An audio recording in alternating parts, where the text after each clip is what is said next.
You're listening to The World at 8 with Lynne Moser. The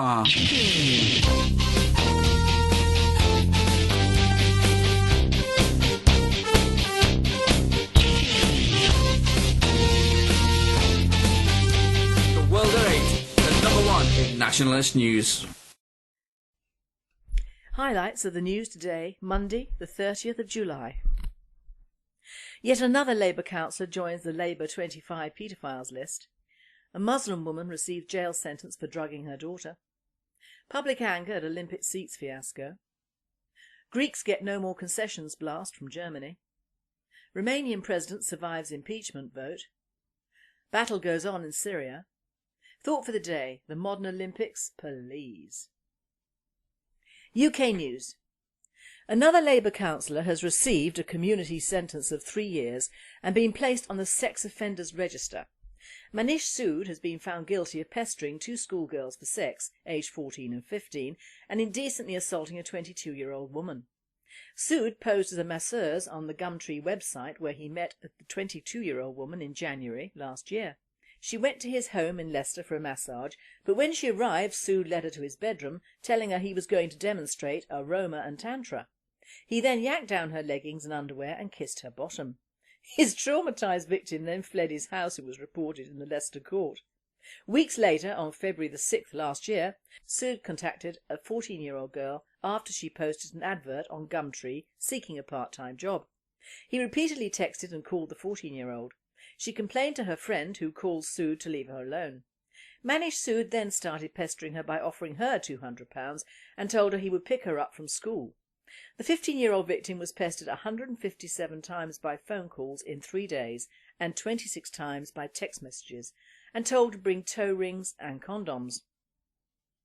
Sood was then reported to the police.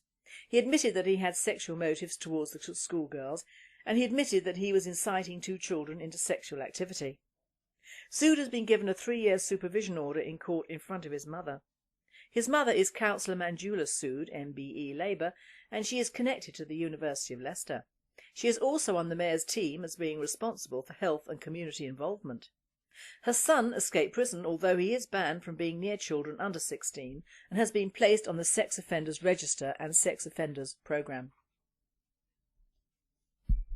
A Muslim grandmother and mother of 8 children has received a jail sentence of 5 years for drugging her own daughter to make her comply with an arranged marriage. The daughter, Naila Afsar, was kidnapped and drugged by her mother, one of her brothers and the prospective bridegroom.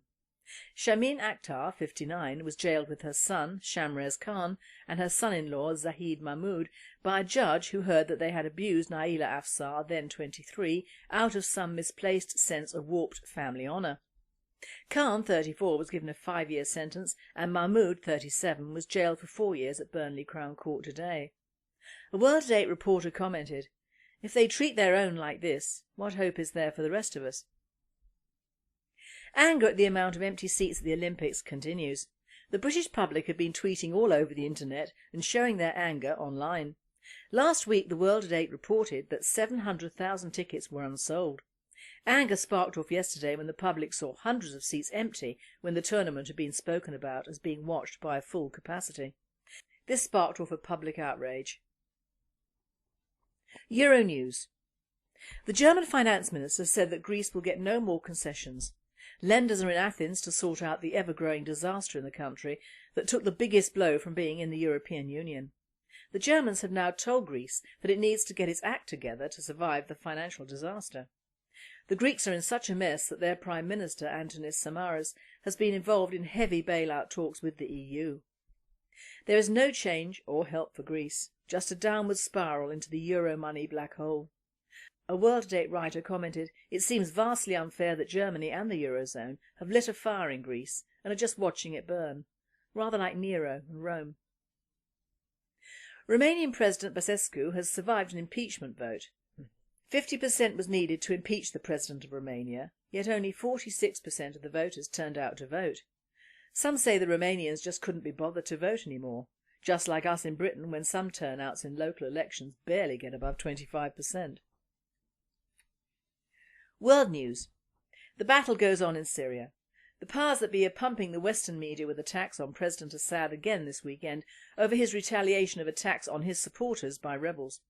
It is said that around 200,000 people have fled the city of Aleppo in the last week to avoid getting caught up in the fighting. The French Foreign Minister from the new socialist government of France has called the Syrian President Assad an executioner. Nationalists think that Great Britain should keep its nose out of the Middle East, even if it does need to train the troops it hasn't got rid of. Australia and New Zealand have agreed to restore their diplomatic ties with Fiji. The Australian and the New Zealand governments decided between them to break ties with Fiji after it was taken over by a military coup which replaced its newly elected president with Commodore Frank Bainimarama. The governments on all sides have agreed to resend their diplomats to each country in time for the Fijian elections in 2 years' time. Thought for the day. Well, I made a promise to myself that I would not comment on the Olympics, but then I saw the opening ceremony, or part of it. The actual part I saw was the show just before we had athletes from God knows where doing God knows what parade. It was the dancing act, and it was just as I thought it was going to be, a multicultural delight for some. There were around 50 dancers, all clothed in the dingy long tunic and baggy trousers of the Indian subcontinent, a rather large gentleman of colour and a small Asian boy who we ended up cuddling. It was a rather disorganised fracas gyrating to the tones of Abide With Me, sung by a negress, is that allowed, with dyed blonde hair. It was the worst rendition of a hymn that I've never liked anyway, I have ever heard. Totally emotionless. I then thought I would catch up with a flood of photos and prose written by the media and seen on the news that seem to be the only thing that they are reporting, except of course for poor old Syrian President Assad and his Western and fundamentalist grown jihad. That and the games seem to be all that is allowed in the news nowadays. The terms magic, jaw-dropping, Olympic spectacular blasts off and more over-the-top eulogies had me prepared for something of a cross between Beijing and the Nuremberg rallies.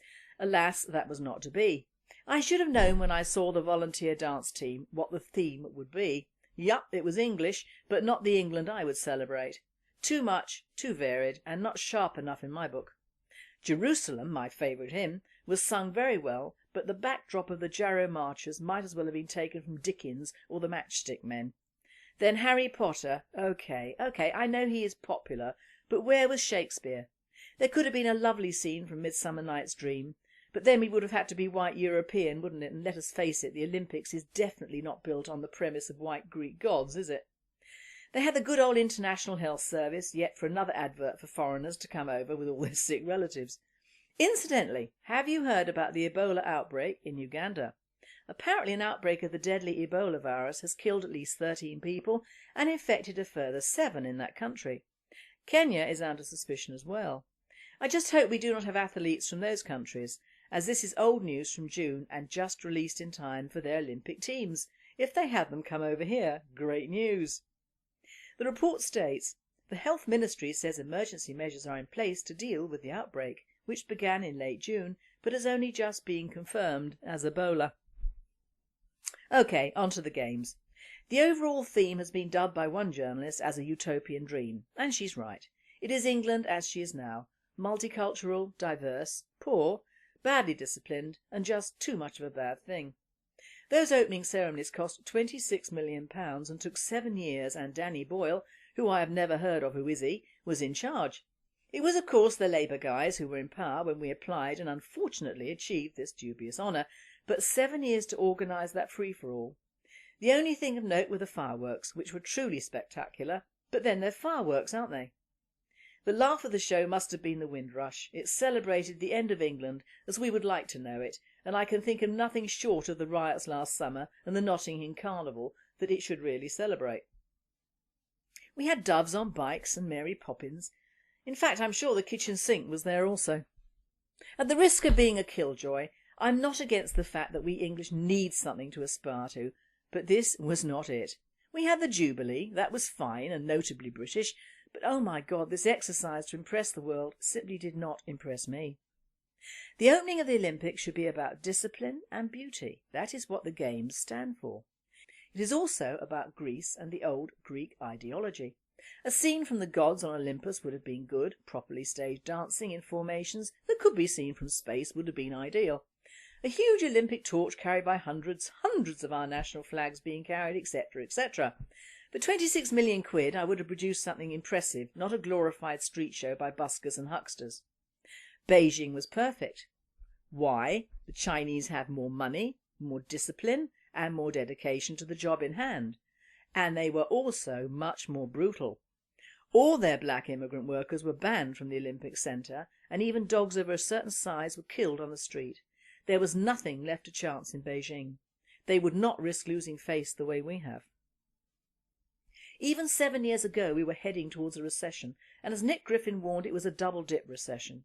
We should never have applied to have the Olympics, and we will pay for them for many years to come. The powers that be decided the British people will need something else to think about besides lack of money and diversity, so they came up with this one. In fact, there have been 2 demonstrations against the Olympics already, and very little, if any, publicity has been given to them. The first was a cyclist demo on Friday and Saturday in London, courtesy of the Counter Olympics network. There were many arrests and they were sent home without their bikes.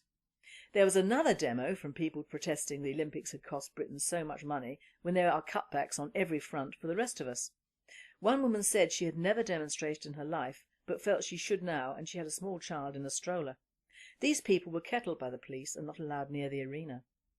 Now if England, and I mean England, and the mainly indigenous people, or at least those who are not but have been here many years, needed these games, why is everyone so unhappy with them when they are the people who should be over the moon? The only people I can gauge who are thoroughly pleased with themselves are the Olympic Committee, the banks and the corporations who can write off millions in tax, and the people who can get out of their countries forever for simply chucking a spear. To say nothing of a security firm who does not have the people to secure. There are some people who are openly disgusted at the whole thing, mainly the people who used to live in that area and who have not been employed because they are English. The London cabbies who have been banned, the shops who are not Asian owned and cashing in, the hotels likewise, the touts who cannot give the tickets away, the army who have had all leave cancelled for this farce, alias ordinary people like you and I. I have nothing against people who try to lift Britain up, but people who have a government behind them, all the diversity committees, all the social networks, the immense power of the media and TV and the love of enrichment behind them, plus billions of pounds, and they could still not organise a piss-up in a brewery, really gets my goat. The opening ceremony portrayed England as a third world country, jack of all ethics and master of none. It took a government leaflet on diversity and enrichment and enlarged on it. We now look to the world exactly what we are, a dustbin for the down and outs of other countries. Our own culture is lost, our religion is lost, our people are lost, and our past is lost. If these games were meant to boost the ego of the man in the street, it is not doing it. It is merely dividing us yet again, to conquer us yet again. Give the Olympics back to Greece and give them money from the European Union to finance it, and bring back the glory to the country that gave us these games from Olympus in the first place. And finally, the so-called comedian lefty and criminal Russell Brand, known for his attack on the British National Party and anything British, is now enjoying what he deserves: community service. The idiot has commented that community service is an honour, not a punishment, after being found guilty of criminal damage. He was spared a 6-month jail sentence when he illegally took a reporter's iPhone and threw it out of a window in the United States early this year. From all of us nationalists, Russell, we hope you enjoy your community service for criminal damage and hope you're on dog turd duty in Central Park. P.S. Who's the nitwit now? You have been listening to The World at 8. I am Lynne Mozart, and I wish you all a very good night.